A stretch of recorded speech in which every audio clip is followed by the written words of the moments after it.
I was in Pakistan at our housing development and got caught in a shootout with these 3 young team members, and it was really terrifying. And when I called Chris, the strength on the other side of the phone wasn't, come home right now. It wasn't, why do you go and put yourself in this danger? It was, I'm really proud of you. How are you taking care of the young people on your team? I'll be waiting for you with open arms. And that's incredibly empowering. Well, Jacqueline was a speaker at the first TED I organized. She was one of the most incredible women I'd ever met. Chris added a vow and surprised me in our wedding, knowing some of my own fears, that I will never hold you back.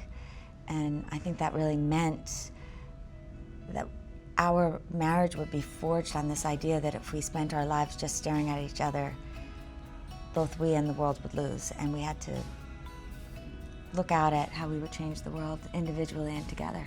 And that's really at the basis of so much of our love. I would say find a best friend that you want to go through life with, that you laugh with, that you share values with. And then I would say you make a commitment to the commitment, not just to each other. Say out loud that I'm in this with you, not just for the good times, but for the hard times, and there will be hard times. And that used to scare me as a young person. Am I cutting off options? The what ifs.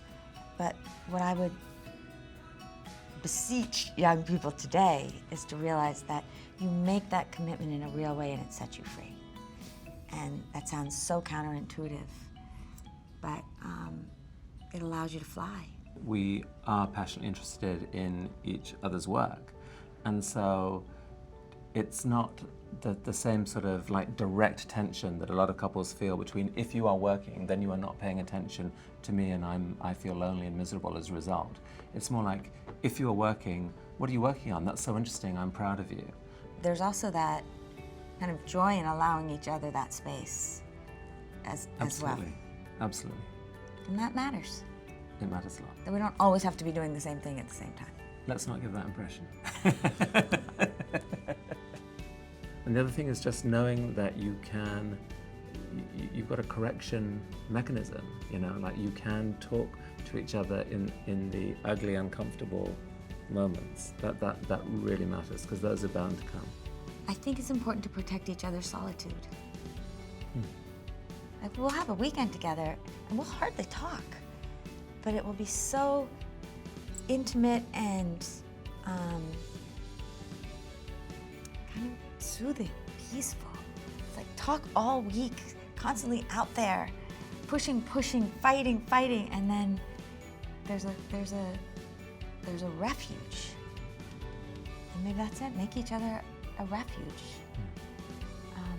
But not the everything. You've got to be bigger than the two of you are as individuals.